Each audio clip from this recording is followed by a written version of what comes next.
Bienvenidos a todos, buenas noches. Vamos a comenzar con los temas de la unidad número 6. Aquí hay algo muy importante que vamos a estar trabajando y tiene que ver con cómo podemos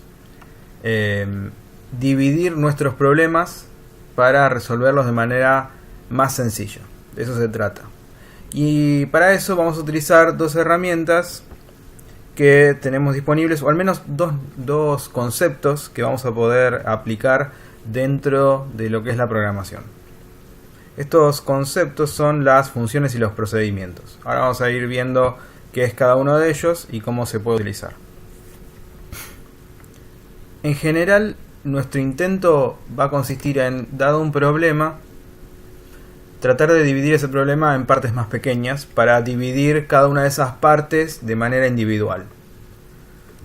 En los algoritmos que nosotros vamos a escribir, ese tipo de estrategia, la de resolver problemas dividiéndolo en partes más pequeñas, se la conoce como desarrollo top-down. No es el único estilo que existe para hacer desarrollo, pero es bastante usado y muy eficaz. Entonces vamos a ver cómo lo utilizamos. En particular con las funciones y los procedimientos. Vamos a llegar hasta ese punto. Pero antes de ir ahí, hay otros dos conceptos que son muy importantes en lo que tiene que ver con la programación. No importa si hacemos este tipo de desarrollo top-down, como veíamos antes, o hacemos otro estilo de desarrollo, eso no importa. Pero hay dos conceptos que son importantísimos dentro de lo que es la programación. Uno es la abstracción, ahora vamos a hablar sobre él, y el otro es el ocultamiento de información. En cuanto a la abstracción, tiene que ver con poder dividir nuestros problemas en problemas más pequeños, pero lograr que las soluciones más pequeñas, es decir, si nosotros tenemos un problema principal y lo dividimos en problemas más pequeños, acá tenemos un caso donde el problema principal se divide en 3 problemas más pequeños. Cada uno de estos problemas hay que resolverlo, es decir que le vamos a dar una solución a cada uno de ellos. Pero cuando hablamos de abstracción, de lo que nos importa es conseguir que las soluciones que nosotros vamos a generar para cada uno de estos subproblemas sea independiente de los demás subproblemas y de las soluciones que ellos tengan. A lo que voy aquí es que si nosotros tenemos estos 3 problemas y cada uno con su solución respectiva, la solución que usemos para resolver esta primera parte es independiente de la que usemos para resolver la segunda parte. Lo mismo para la tercera, etcétera. Esa independencia, lograr que las soluciones sean independientes de los demás problemas, me va a permitir a mí tomar esa solución y aplicarla en otro programa, si lo quisiera hacer.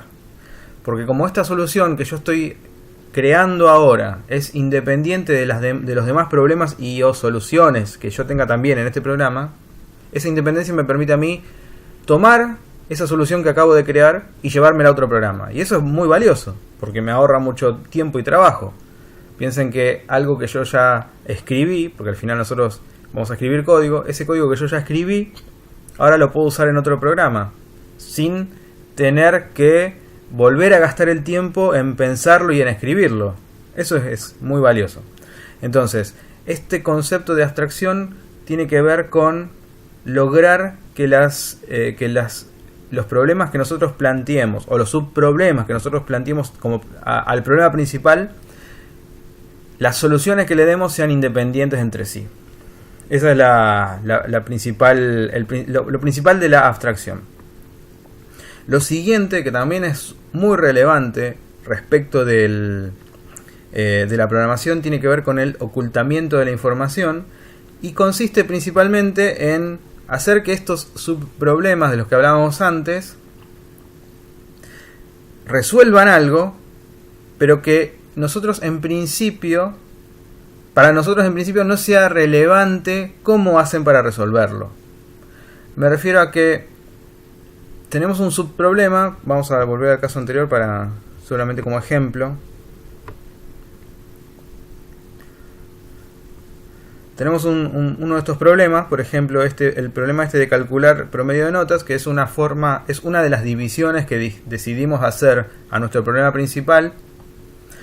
Y el algoritmo que resuelva esta parte de mi problema principal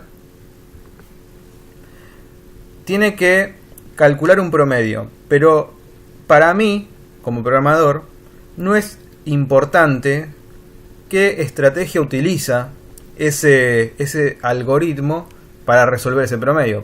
Seguramente que para calcular un promedio habrá que hacer algunas operaciones matemáticas, pero a mí ahora mismo, como programador, no me interesa cómo lo hace. Me interesa si suma todo y después divide, si suma de a pares y divide de a pares.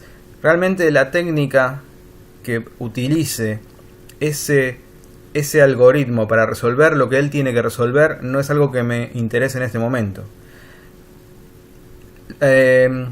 Eso también me permite a mí lograr independencia dentro de los algoritmos. Y eso nuevamente me lleva a que puedo reutilizar los algoritmos que creé para este programa en otros programas. De eso se trata el ocultamiento de la información. Básicamente en entender qué hace el programa, qué hace el algoritmo sin preocuparnos cómo lo hace. ¿Alguna pregunta por ahora?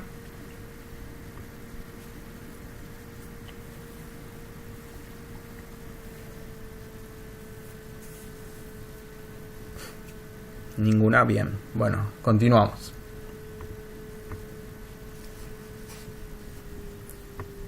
Ahora entonces vamos a definir estos dos conceptos también importantes dentro de lo que es la programación, que son las funciones y los procedimientos. Antes hablábamos de descomponer problemas en problemas más pequeños, llamémosle subproblemas. Cuando hablamos de programación, estamos hablando entonces de programas y subprogramas, porque tenemos un programa principal que hace algo específico, pero a su vez, como eso que hace es algo complejo, lo que intentamos hacer para que sea más fácil para nosotros es dividir ese problema complejo o ese programa complejo en subprogramas. Bueno, a estos subprogramas le damos nombre, los llamamos funciones o procedimientos. Y el nombre que le damos tiene que ver con cómo nos devuelven esos subprogramas la información al programa principal. Vamos a empezar primero con las funciones. Una función es un subprograma o un subalgoritmo que puede recibir información y devuelve información. La información que devuelve siempre es una. A lo que voy es que una función podría recibir varios datos, pero siempre devuelve uno solo. Acá tenemos una definición en el pseudocódigo de una función. Esta función se la denominó promedio y recibe tres valores, tres variables. Vean que aquí, con esta definición entre paréntesis, se dice que recibe la variable llamada num1 del tipo entero, también recibe la variable num2 también de tipo entero y recibe la variable num3 también de tipo entero. Bueno, esas variables que se reciben dentro de lo que son las funciones, se lo denomina parámetros. Entonces hablamos de que la función promedio está recibiendo tres parámetros. El parámetro llamado num1, el parámetro llamado num2 y el parámetro llamado num3. Y los tres son del tipo entero. Otra cosa que se indica en las funciones es qué tipo de información retorna o qué tipo de dato retorna. Así como acá indicamos qué tipo de dato recibe acá, acá y acá. Con esto aquí indicamos qué tipo de dato devuelve la función. Entonces las funciones se encargan de hacer alguna operación y lo que hacen es, con información que recibe, en este caso tres parámetros, con la información que recibe devuelve un resultado. En este ejemplo el resultado va a ser del tipo real. Después podemos ver cómo es la implementación de la función. Acá, por ejemplo, se declara una variable llamada suma de tipo entero. En la variable suma se asigna la suma de los tres números recibidos y después se utiliza esta expresión específica llamada devolver, que lo que hace es hacer que el valor de retorno de la función sea esta expresión, es decir, la suma anterior dividido 3. Y esto en definitiva termina calculando el promedio y es lo que la función devuelve. Cuando hablamos de funciones, entonces hablamos de estos subprogramas que devuelven información. Vayamos al caso de los procedimientos.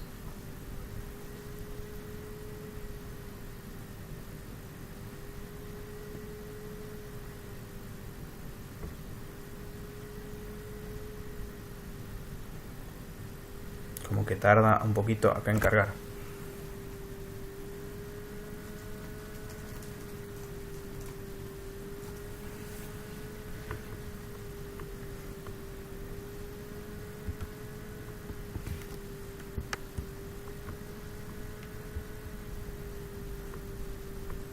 Bien. Avancemos. Ahora igualmente vamos a ejemplificar todo esto usando psint. Esto lo paso. Quiero ir a los procedimientos.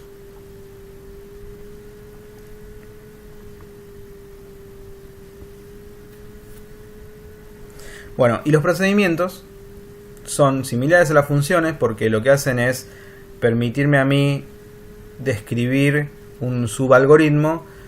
La diferencia principal es que las funciones devuelven un valor, es decir, retornan un valor, y los procedimientos no lo hacen. Al menos no lo hacen, no devuelven solamente un valor. Eventualmente, si uno quisiera, podría hacer que los procedimientos devuelvan más de un valor. Entonces, si necesitamos que un subprograma haga alguna acción u operación y nos devuelva un valor, solamente uno, usamos una función. Si necesitamos que un subprograma haga algo y nos devuelva y no nos devuelva ningún valor, o nos devuelva más de uno, entonces usamos un procedimiento.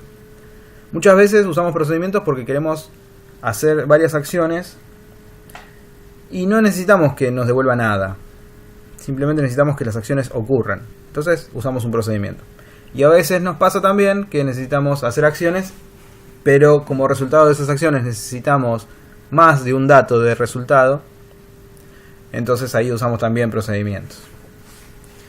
Bien, acá tenemos un ejemplo de declaración de procedimiento. Y este procedimiento se llama división. Acá está el nombre.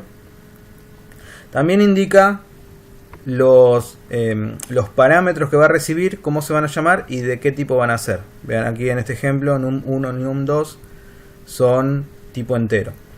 Y por otro lado tenemos también estos otros dos parámetros, se llama C y R, también de tipo entero. Bien, estos dos parámetros, los dos primeros, se les llama parámetros de entrada, porque se reciben aquí para ser usados dentro del procedimiento.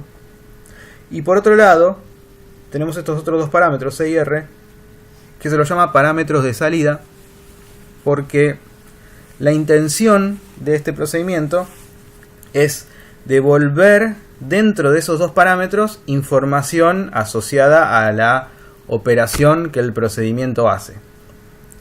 Entonces, por ejemplo, si este es el procedimiento llamado división, la idea de este procedimiento es recibir dos datos, dos números, y calcular el cociente entre estos dos números, pero también el resto entre esos dos números. ¿Sí?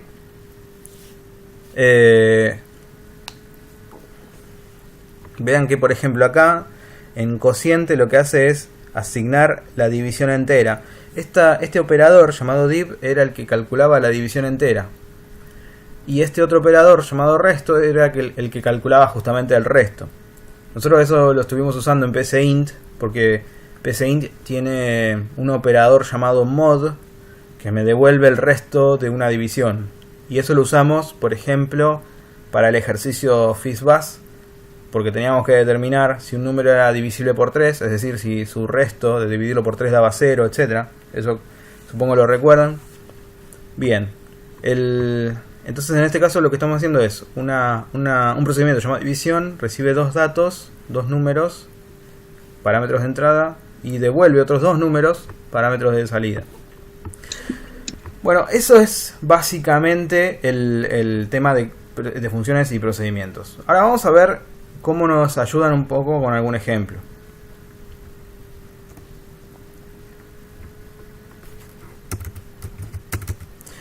Quizás ustedes no lo habían notado hasta el momento porque no conocían el concepto, pero hemos estado usando procedimientos dentro de PCInt. Por ejemplo, observen lo siguiente. Vean este código, supongo lo van a entender.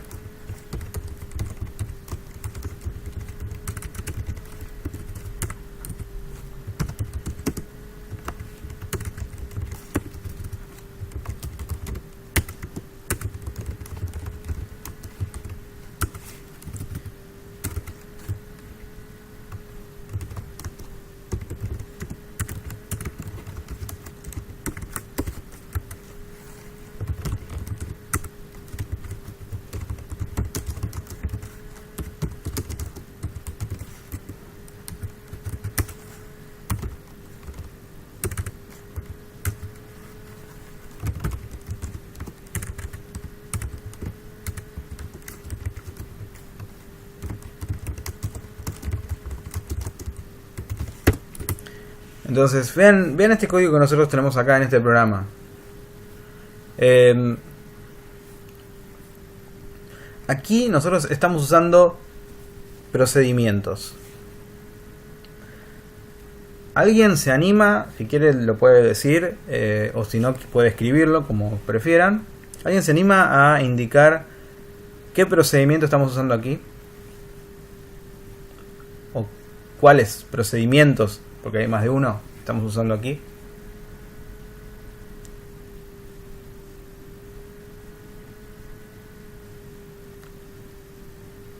Saber si una persona es mayor de edad, ¿no? Saber la edad.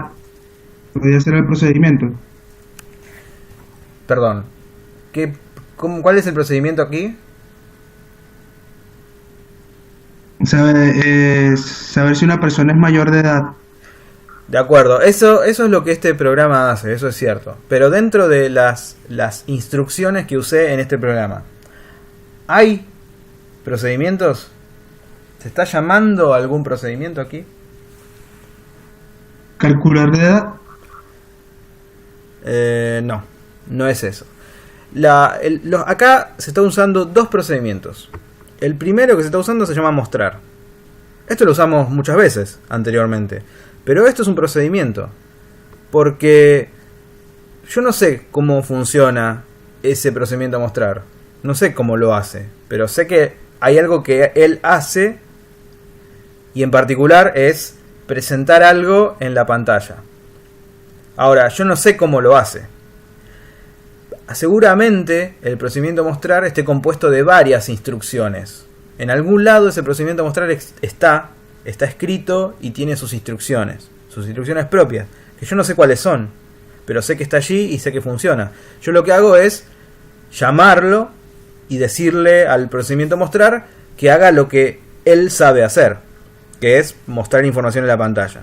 ¿Y cómo lo llamo? Y impongo el nombre del procedimiento, pongo mostrar, y después le paso una cadena, que esta cadena va a funcionar como parámetro. ¿Se acuerdan que cuando hablábamos de procedimientos decíamos que los procedimientos podían recibir parámetros? Bueno, esta expresión, encerrada entre comillas dobles, es una cadena y resulta que es el primer parámetro del procedimiento mostrar. Este procedimiento cumple con esas dos conceptos que habíamos hablado al principio, y uno era la abstracción y el otro el ocultamiento de información. La abstracción aquí ocurre porque, si observamos, el procedimiento mostrar es independiente del resto del programa. Este procedimiento mostrar yo lo puedo usar aquí o en cualquier parte del programa, sin importar si también uso el procedimiento leer, si uso otros procedimientos mostrar, si uso otros procedimientos míos, a lo que voy es que ese procedimiento mostrar es realmente independiente de todas las demás instrucciones que mi programa tiene. Mi programa tiene estas instrucciones aquí, pero este procedimiento mostrar yo lo puedo usar y es independiente de todo lo demás que yo haya escrito. Y lo segundo es el ocultamiento de información, porque ese procedimiento mostrar seguramente internamente hace muchas cosas. Realmente debe hacer muchas cosas, pero yo no sé cómo las hace. Yo sí sé que el procedimiento se encarga de presentar ese parámetro en la pantalla. ¿Cómo lo consigue? No lo sé. Probablemente sea bien complicado, pero lo hace y yo no sé cómo. Es decir, hay ocultamiento de información. El otro caso, el otro procedimiento que también se está usando dentro de este código que estamos viendo aquí es el procedimiento de leer. Este también existe en algún lado, no sé dónde, pero está. Existe porque si no, no lo podría usar. Aquí lo estoy llamando y le paso de parámetro la variable edad. Es decir, que ese procedimiento está recibiendo un parámetro, que en particular es esa variable edad. Yo les pregunto a ustedes, ¿recuerdan que luego de llamar al procedimiento de leer y pasarle una variable, esa variable termina siendo modificada? Entonces significa que el procedimiento toma una variable, la modifica y luego a continuación yo ya puedo usar el valor de esa variable. ¿Se ve entonces cuáles son los procedimientos que estamos usando dentro de este código? Sí, profesor, pero disculpe, entonces se podría decir que el definir también es un procedimiento. No, definir no es un procedimiento, porque definir Ok. es una instrucción que el compilador de este código usa para entender cómo declarar variables. Esta expresión que está aquí, o esta sentencia que está aquí, el compilador la utiliza para internamente reservar espacio de memoria para cada una de las variables que yo necesite. Ahora, mostrar sí es un procedimiento, porque este procedimiento de mostrar tiene que estar compuesto de instrucciones. No sé dónde están, no sé qué hacen, pero esas instrucciones tienen que estar, porque ese procedimiento de mostrar termina generando un resultado que es tener información en la pantalla. Esto definir es una forma que nosotros le decimos al compilador del programa: guarda espacio para una variable tipo entera. Si, acá como tenemos acá, si no es un procedimiento, si es una expresión o una sintaxis que me permite a mí lograr que cierto código se ejecute o no. ¿Va quedando claro esto? Sí, entonces es la condicional, pero es la expresión. Sí, ya. Bien. Bueno. Excelente. Ustedes me detienen en cualquier momento si quieren preguntar algo o si no se entiende, ¿de acuerdo? También pueden escribirlo. Bueno, perfecto, entonces. No sé dónde está el procedimiento mostrar. Esto probablemente sea parte de PCInt, pero que ese procedimiento existe, seguro. Si no, esto no funcionaría. Y este parámetro es un parámetro, se llama parámetro de entrada, y este parámetro aquí se llama parámetro de salida. Y vamos a aprovechar este momento para hacer la distinción entre qué es un parámetro de entrada y qué es un parámetro de salida. Un parámetro de entrada es algo que nosotros podemos pasarle a un procedimiento y que no es modificado. Luego de que el procedimiento terminó, el dato o el parámetro que yo envié no está modificado. Por ejemplo, vamos a hacer lo siguiente.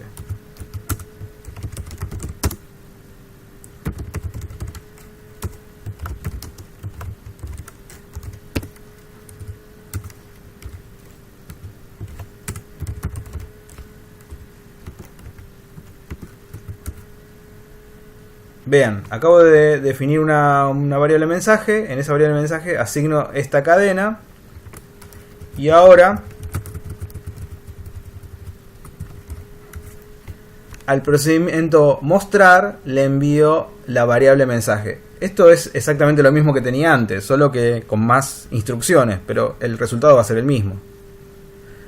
Ahora, cuando yo ejecute este código, esta variable mensaje, luego de la instrucción mostrar, luego de esta instrucción, la variable mensaje va a seguir conteniendo el mismo contenido que tenía originalmente. Eso lo podemos verificar. Vamos a ejecutarlo línea por línea y vamos a ver si es así.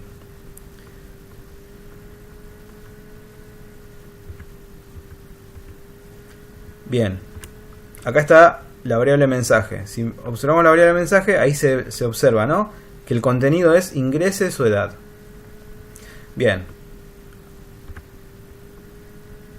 ahí aparece en la pantalla porque justamente el objetivo del procedimiento mostrar es presentar lo que yo le pasé de parámetro en la pantalla, y lo acaba de hacer.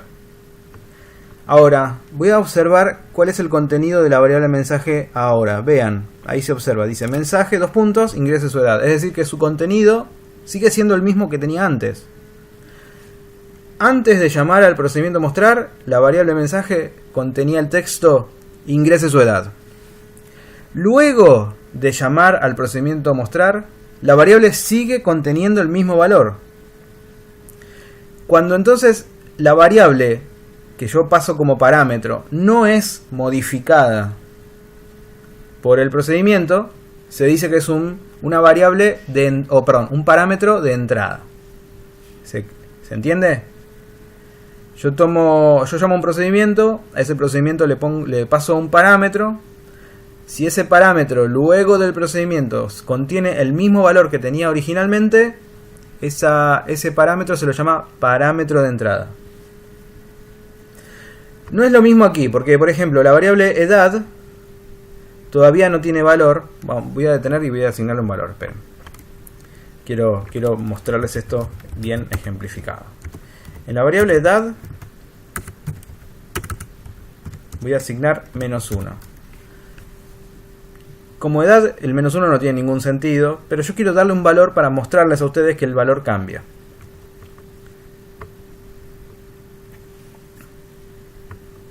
Bien, entonces voy a avanzar paso a paso, como hicimos recién. Bien, ahora mismo la variable edad vale -1, y porque es lo que acabo de darle, el valor que acabo de asignarle, -1. Llamamos al procedimiento leer. Le pasamos como parámetro la variable edad. Bien, a ver, yo ingreso acá un 54 y doy enter. La instrucción, la ejecución pasa a la siguiente línea y la variable edad ahora vale 54. Es decir que luego de la llamada del procedimiento, la variable edad cambió de valor.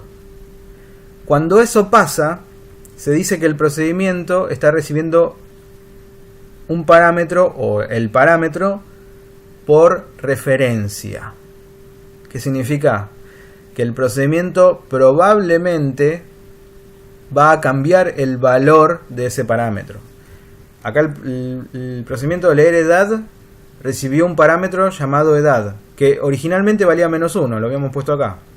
Pero luego del procedimiento, el parámetro edad ya no vale más. -1 ahora vale otro dato, tiene otro valor internamente. Eso significa que ese procedimiento fue cambiado, ese parámetro fue cambiado por el procedimiento. Y cuando eso es así, se dice que ese parámetro es un parámetro de salida o un parámetro por referencia. Cualquiera de las dos formas es como se lo denomina.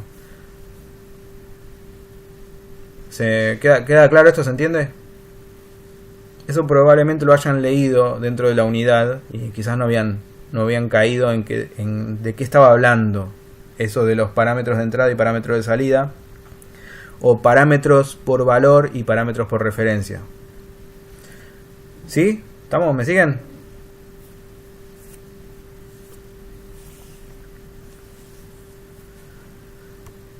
Bueno, el programa avanza y llama al método mostrar. Bueno, avancemos, ya está, no es relevante.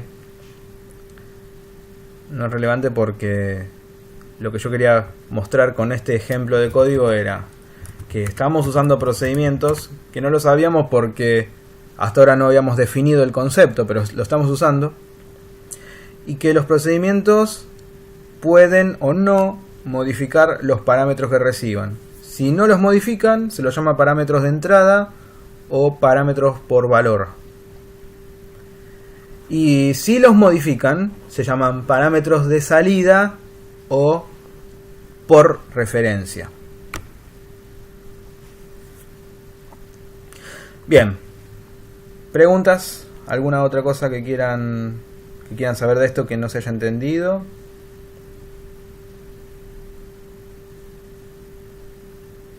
Profesor, disculpe, ¿no? Para ver si entendí claro. Entonces, el mientras también sería un procedimiento. No, Mm, no. Una duda que me dio. Mira, el sí, el mientras, el para y todas esas instrucciones que nosotros habíamos definido en la unidad anterior como estructuras de control no son procedimientos. Son estructuras de control. Los procedimientos permiten, Ok, me permiten a mí perfecto. declarar instrucciones y agruparlas. Vamos a ver un ejemplo. Acá tenemos un caso, bueno, este caso lo mantenemos así. Vamos a hacer esto.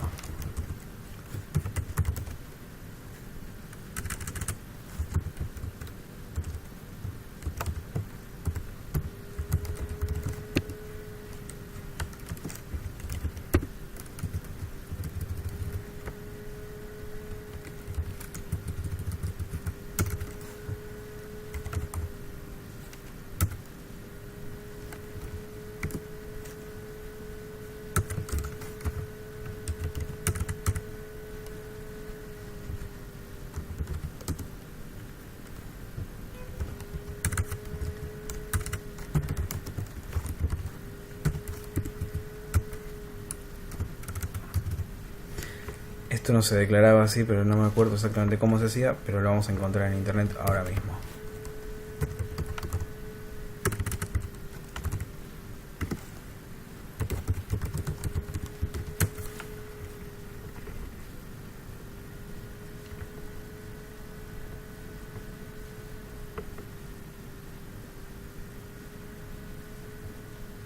Ok. Creo que no necesitamos poner nada de esto. Entonces, así. Fíjate, este era mi algoritmo principal. ¿De acuerdo? Lo que yo tenía antes. Acabo de crear un subalgoritmo. Este subalgoritmo voy a hacer lo siguiente. Esto lo voy a quitar de aquí. Acá voy a llamar al subalgoritmo. Fíjate que esta llamada que estoy haciendo aquí, lo que va a hacer es llamar a este subalgoritmo. Este subalgoritmo en definitiva es un procedimiento que yo estoy creando. Lo estoy creando yo mismo. Y yo voy a hacer que haga algo. Yo voy a decidir qué.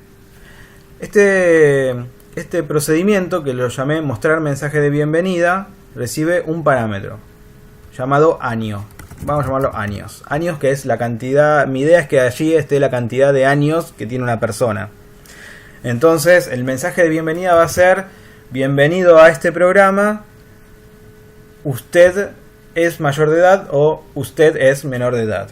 Eso es lo que yo quiero hacer, que este procedimiento le dé la bienvenida a la persona y le diga: ¿es usted mayor de edad o es usted menor? Entonces vamos a hacer lo siguiente. Vamos a decirle: bienvenido al programa. Y le vamos a hacer un sí.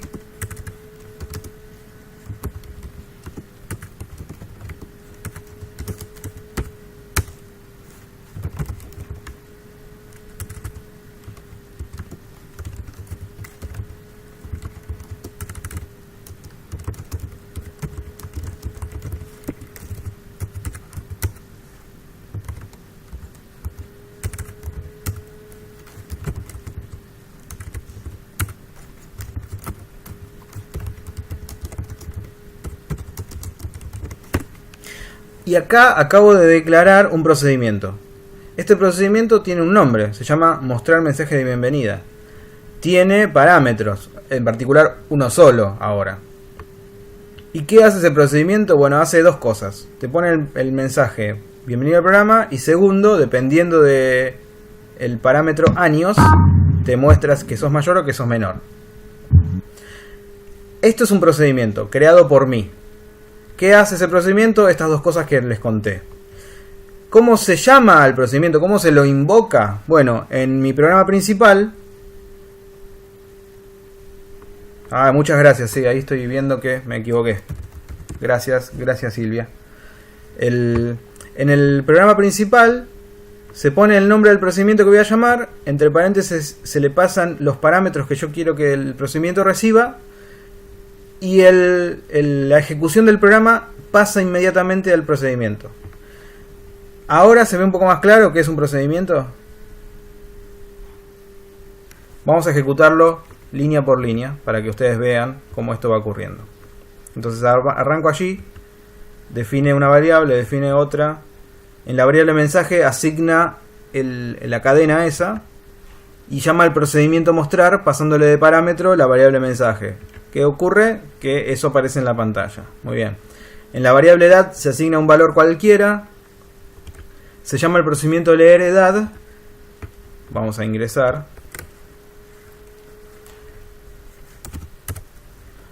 Ya tenemos entonces la variable edad con un valor.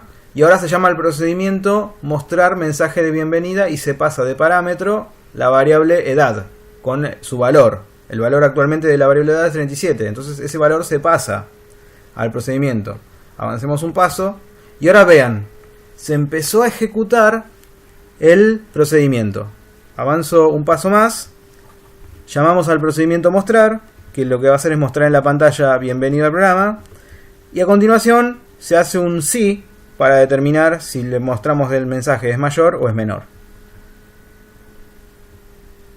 Vean que acá la variable años vale 37, es decir... No, perdón, acá esto está mal. A ver. Ahí está, años. Años, 2 puntos, 37. Eso significa que el valor ese, el 37, fue recibido aquí, en este... perdón. Fue recibido aquí en este parámetro llamado años. Y ahora yo lo uso para comparar con el 18 para ver si es mayor o si es menor. Avanzo. Me muestra el mensaje. Termina. Fíjate que ahora termina el procedimiento. Avanzo. Y como terminó el procedimiento, la ejecución del programa volvió aquí, es decir, a donde había arrancado. Y lo próximo que hace es terminar el algoritmo, claro, porque ya no hay más nada. ¿Queda claro entonces lo que son los procedimientos? Me permiten a mí tomar un bloque de instrucciones, de alguna forma a esas instrucciones ponerle un nombre, encerrarlas y ponerle un nombre, y yo desde en mi programa principal, usando ese nombre, las invoco. Y todas las instrucciones asociadas al procedimiento se ejecutan. ¿Sí? ¿Me siguen ahora? ¿Se entendió esta parte?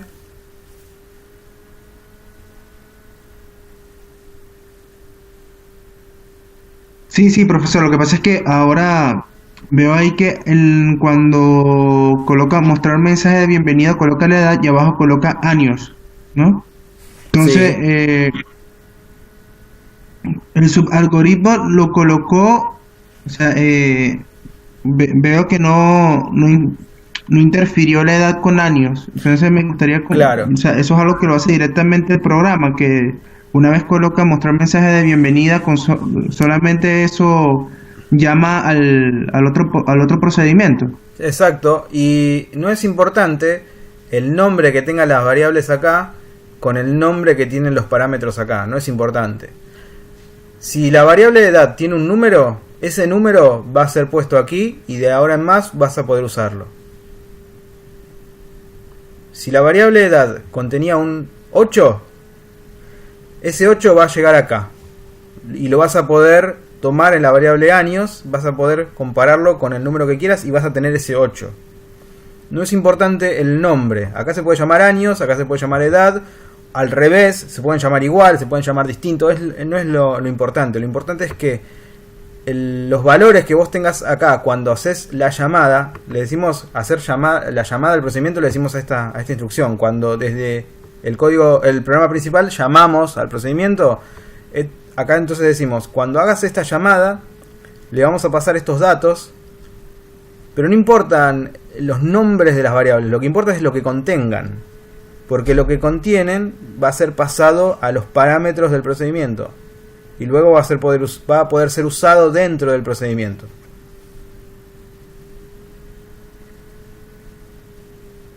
¿Estamos? ¿Se entiende? Ok, perfecto, entendido. Bueno, y ahora, ¿se queda claro por qué mostrar es un procedimiento? Seguramente esto está declarado en algún lado, escrito en alguna parte dentro de PCInt. Y así como yo creé mi propio procedimiento y puse varias instrucciones, esto también debe tener muchísimas instrucciones para conseguir que luego aparezcan los mensajes acá. Seguramente son varias instrucciones allí para lograrlo. Pero es un procedimiento. Y leer, lo mismo. Imagino leer debe ser más complejo aún, porque leer datos desde el teclado es más complicado que solamente escribir mensajes en pantalla. Así que debe tener más instrucciones todavía. Bueno, ahí está. Procedimientos. Otra cosa otro uso que tienen los procedimientos es, por ejemplo, si yo quiero repetir desde varios lugares de mi programa un conjunto de instrucciones. Imaginen que yo quiero este código, es decir, estas instrucciones dentro del procedimiento mostrar mensaje de bienvenida, yo lo quiero usar en varios lugares de mi programa. Entonces, si yo lo quiero usar en varios lugares, podría tomar estas instrucciones, fíjense que son 6 líneas. Podría tomar estas 6 líneas de código y ponerlas en los diferentes lugares donde yo lo quisiera. O sería mejor si creo un procedimiento con esas 6 líneas de código y desde donde yo lo necesite en el programa principal, llamo con una sola instrucción. Con una instrucción llamo el procedimiento que tenía 6 líneas. ¿Por qué les parece que eso podría ser mejor que simplemente repetir las instrucciones por todos lados dentro de mi programa?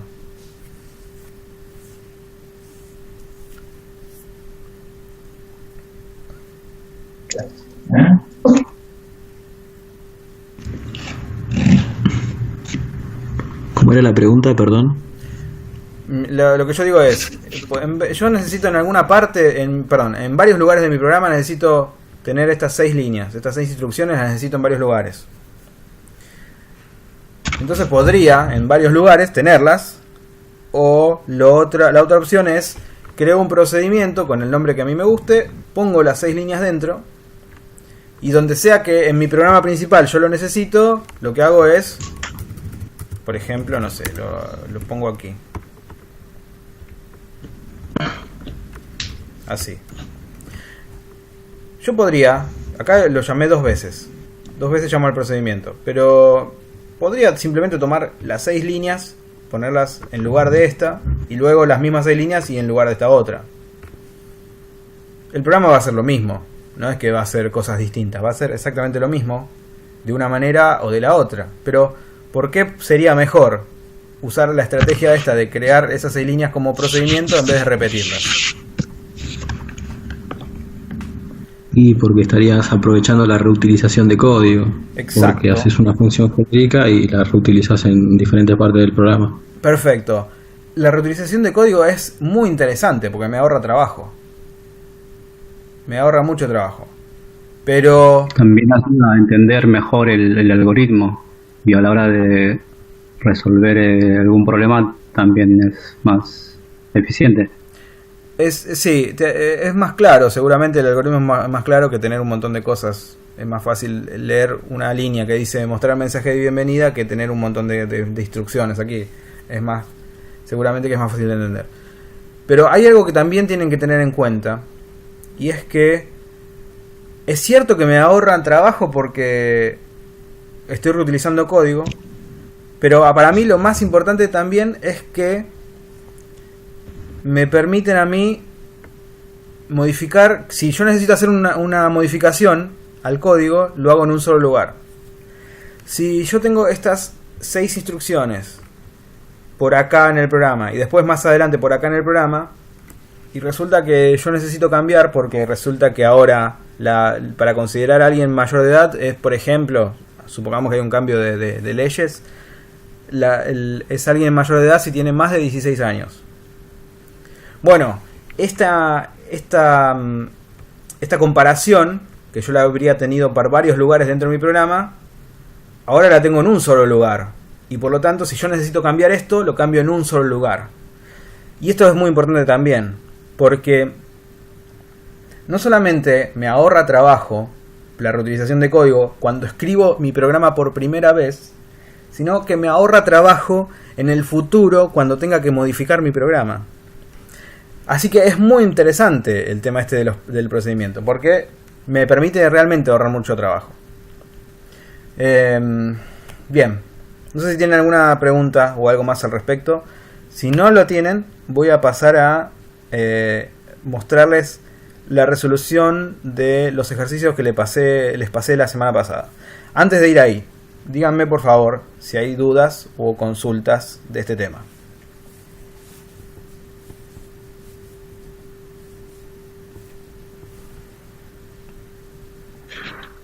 Ok, profesor, disculpe. O sea, una pregunta así adicional para ver si la entendí de manera correcta. Entonces, por lo menos si por lo menos en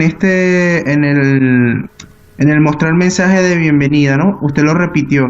Entonces, no necesariamente ya no tengo que copiar las 6 líneas, sino simplemente colocar esa, por decirlo así, esa cadena, mostrar mensaje de bienvenida y él automáticamente me va a correr todo lo que está encerrado dentro de ese procedimiento, ¿no? Así es, lo entendiste perfecto, es así.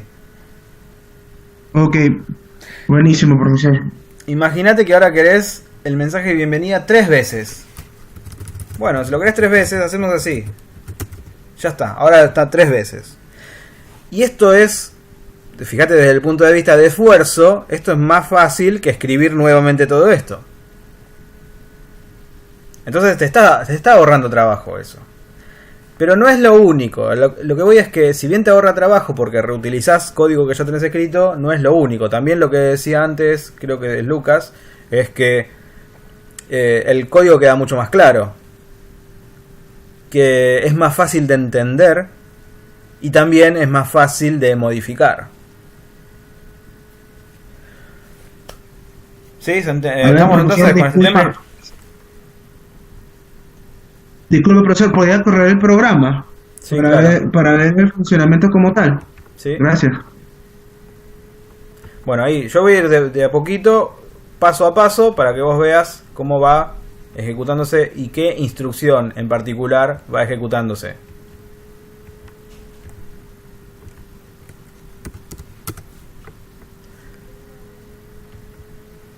Ahí es la primera vez que se llama al procedimiento. Se ejecutan sus instrucciones y se termina el procedimiento. Ahora se va a ejecutar por segunda vez el procedimiento. Nuevamente se ejecutan sus instrucciones y se termina. Ahora se va a ejecutar por tercera vez. Se ejecutan sus instrucciones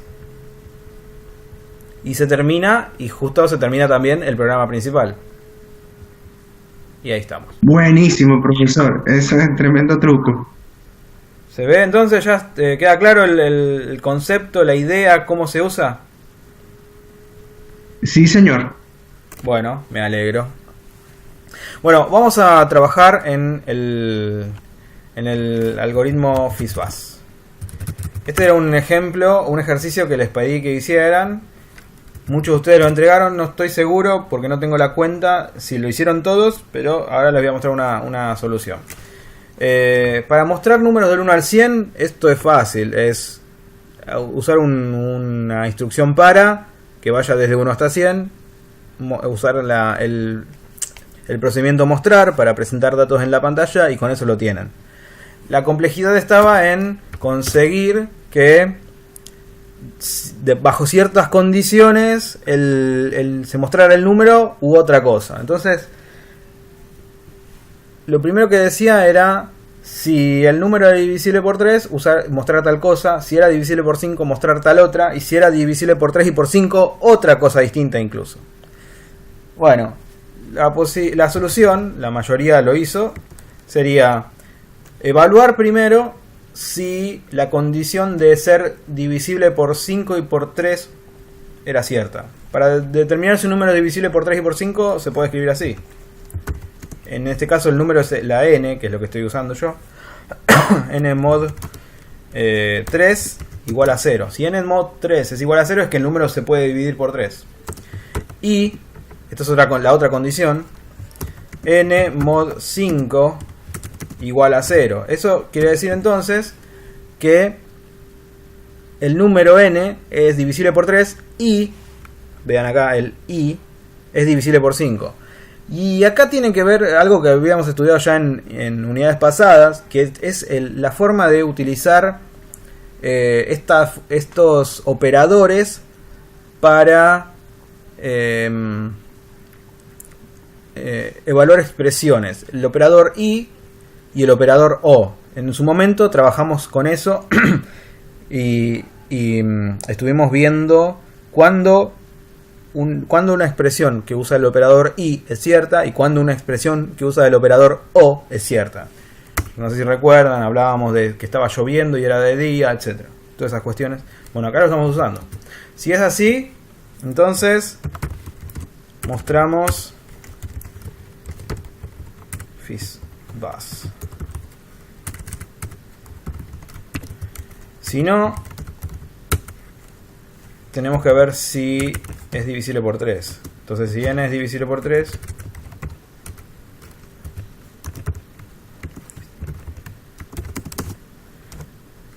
n mod 3 igual 0, me dice que es divisible por 3.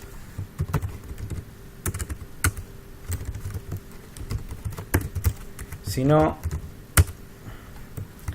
si n es divisible por 5,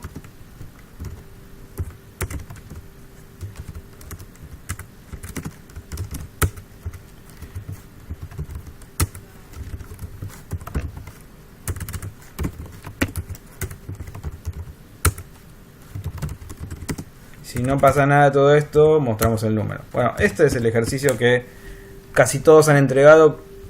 No recuerdo, de todos los que corregí, no recuerdo nada distinto a esto.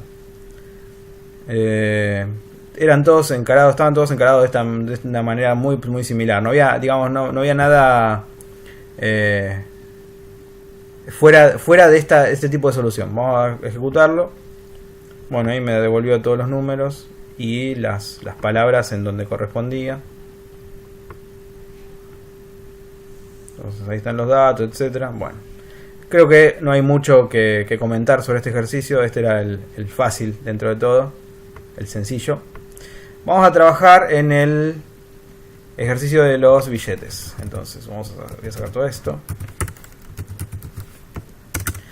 El ejercicio de billetes decía que teníamos que descubrir qué cantidad de billetes y de cada denominación teníamos que dar para generar un vuelto. Entonces vamos a trabajar con un vuelto con cualquier número. Esto lo podríamos pedir por teclado para que el usuario ingrese algo, pero bueno, yo esa parte se la dejo a ustedes. Yo voy a ingresar cualquier dato y sobre este dato voy a trabajar.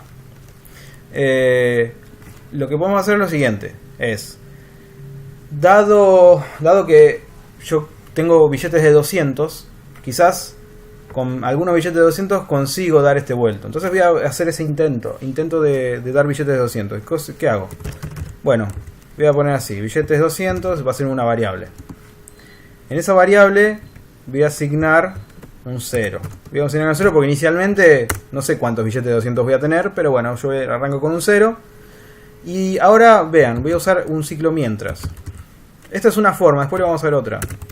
Pero uso un ciclo mientras para decir, bueno, mientras el vuelto que yo tenga sea mayor o igual que 200, por ejemplo, si tengo no sé, 1000, el vuelto es 1000, es mayor que 200, 1000.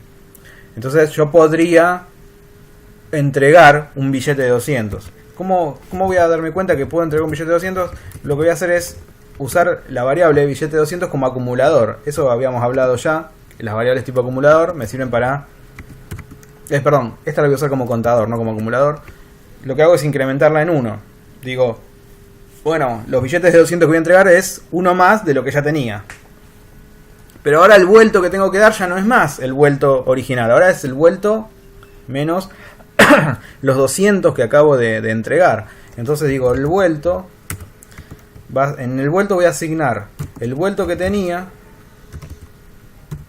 menos 200. ¿De acuerdo? Y la instrucción mientras vuelve a ejecutarse, y mientras esto sea mayor que 200, yo sigo contando cuántos billetes y restando del vuelto original ese monto. Después, a continuación, puedo decir, si billete 200 es mayor a 0, es decir, hay billetes de 200 que yo puedo entregar, entonces voy a mostrar lo siguiente en la pantalla. Voy a poner billetes 200, coma, y la leyenda, billetes de 200. Vean que entonces esto va a ser un número. Entonces va a salir, en la pantalla va a salir, no sé, 4 billetes de 200. Y así. Con esto ya calculé cuántos billetes de 200 necesito entregar. De manera similar voy a hacer con los billetes de 100. Bueno, esto lo tengo que declarar. Vean.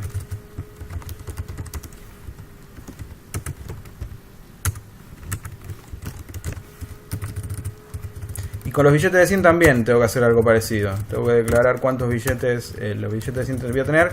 Y el algoritmo o el subalgoritmo es muy parecido, vean. Porque en vez de usar la variable billetes de 200, voy a usar la variable billetes de 100. Acá también. Acá también. Acá en vez de restar 200, voy a restar solo 100. Y después voy a preguntar si la variable es mayor a 0. Y voy a decir, mira, hay que entregar 3 o XXX billetes de 100. Y así podría continuar con todas las demás denominaciones que tengo.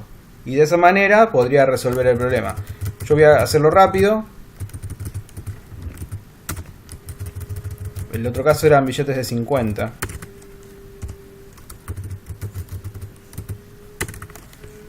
Acá tengo un error.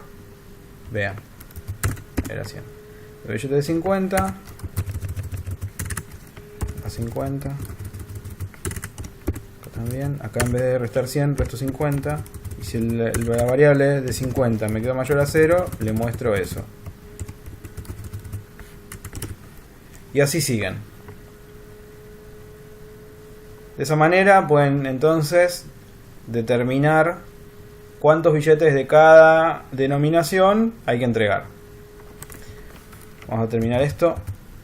Vamos a suponer que, para ahorrarme algunos pasos, vamos a suponer que no tengo ni billetes ni de 20, ni de 10, ni de 5. Tengo solamente billetes de 2.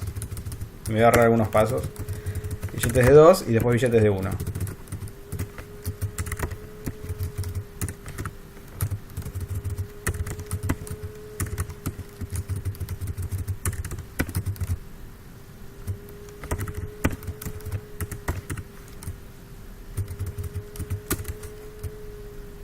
Tengo que declarar 50 y 2.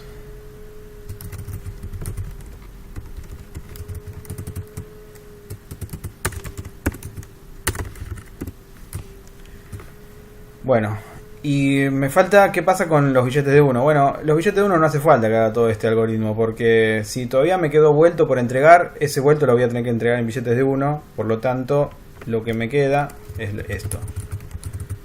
Digo, si he vuelto es mayor a 0, entonces ese vuelto se lo doy en billetes de 1. Y ahí quedó. Ahora yo tengo el caso de 462, debería dar 2 de 200, 1 de 50, 5 de 2 para generar... ¿Cuánto? A ver, ¿cuánto tengo? Ah, no, 6 de 2. Vamos a poner 453. Entonces me va a dar 2 de 200, 1 de 50, 1 de 2 y 1 de 1. A ver si esto funciona. me dice 2 de 200, 1 de 50, 1 de 2, 1 de 1, y todo esto suma, todo esto si lo suman da 453, es decir, funciona. Si ustedes quieren agregar más denominaciones, y bueno, agregarán más denominaciones siempre de manera descendente, para que las denominaciones más grandes sean consideradas primero, y después con esto ya funcionaría. Muchos de ustedes lo han resuelto de esta forma, y hay otra forma de solucionarlo, que es la siguiente. Me voy a llevar... Bueno, este código lo puedo dejar así y ya se los voy explicando. La otra forma de solucionarlo, para determinar cuántos billetes de una denominación hay que entregar, es hacer la división, pero quedarse con la parte entera de la división. Es decir, yo tengo una cantidad que tengo que dar vuelto, esa cantidad la divido por 200 y le saco los decimales. No me interesan los decimales que hayan quedado allí, solamente me interesa la parte entera, porque entonces esa parte entera me dice cuántos billetes de 200 necesito. Eso lo guardo directamente, y después, para saber cuánto vuelto todavía me falta por dar, lo que puedo hacer es tomar el número que acabo de obtener, multiplicarlo por 200, porque justamente cada uno de esos billetes vale 200, y ahí ya me quedaría el vuelto que tengo que entregar ahora. Si acá me queda un número mayor a 0, le muestro por pantalla. Y así para todas las denominaciones. Esta forma también varios de ustedes la utilizaron. Lo que tiene de particular es que es menos esfuerzo de programación, porque vean que para determinar la cantidad de billetes se utilizan estas instrucciones, y aquí se utilizaban algunas más. Entonces, en cuanto a esfuerzo, es un poco más económico hacerlo de esta manera. Las dos funcionan, dan lo mismo. Fíjense, 453. Voy a usar el mismo ejemplo que el anterior, 453. Vamos a ejecutarlo y el resultado nuevamente es lo mismo. Así que ambas implementaciones funcionan. Les mostraba esto porque varios de ustedes me preguntaron, o porque había algunas cosas que no las entendían. Entonces yo les dije que durante la reunión de hoy les iba a mostrar posibles implementaciones de esto. Eso no significa que no deban entregar los ejercicios, los tienen que entregar igual, pero ahora ya tienen una orientación de cómo resolverlo. Bien, por el día de hoy eso es todo de mi parte. No sé si ustedes tienen alguna pregunta, algo que quieran agregar.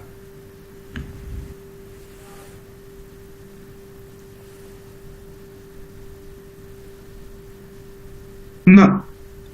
Bueno, la instrucción trunc es una función. Es una función que toma un número, el que vos le des como parámetro, y te devuelve el número pero sin los decimales. Pensá, por ejemplo, que vuelto, vamos a poner, bueno, vuelto es 453. Cuando haces 453 dividido 200, vamos a ver cuánto da.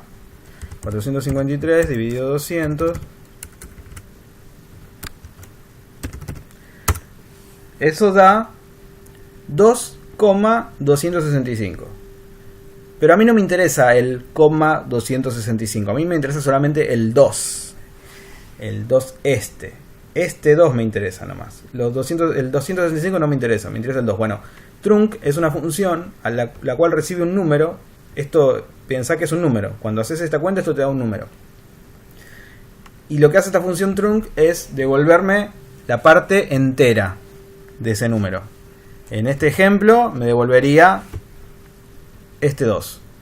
Eso significa que yo tengo que, para el vuelto de 453 pesos, tengo que usar 2 billetes de 200. ¿Se entiende?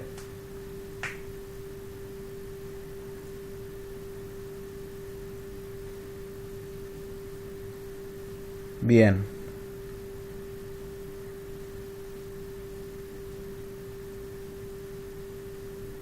Bueno, genial.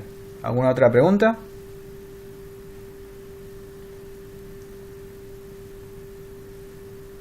No. Adelante.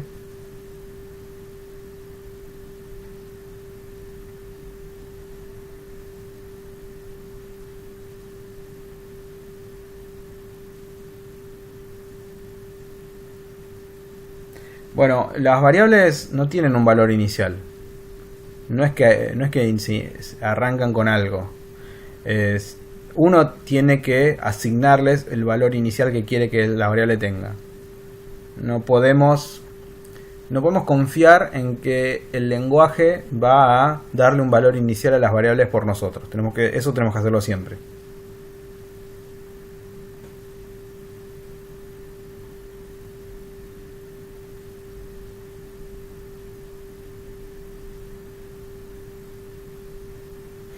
Bien, ¿alguna otra pregunta?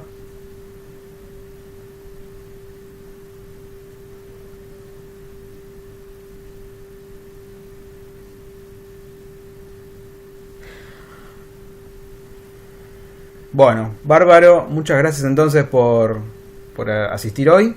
Espero que haya sido útil todo esto. Y les cuento cómo seguimos. Porque hasta acá estuvimos trabajando con conceptos de programación, que son los conceptos fundamentales, pero que los estuvimos solamente practicando con PCInt. Vamos a seguir practicando con PCInt porque durante la semana les voy a enviar un nuevo ejercicio para que ustedes programen y me envíen la respuesta. Pero también, y acá se viene la parte divertida, vamos a cambiarnos de lenguaje. Y vamos a empezar a trabajar con otro lenguaje llamado Java. Así que les recomiendo que empiecen a leer un poco. Me refiero a pongan en Google Java. Y donde vean páginas que dice, por ejemplo, ¿qué es Java? Vayan y lean un poco para estar en tema, para saber de qué se trata. No hace falta que no se van a volver expertos por leer un sitio en internet, pero van a tener alguna noción. Eso es lo que quiero. Les voy a enviar material, durante la semana les voy a enviar material para que ustedes sí lean, porque ese es el material que quiero que sí lean.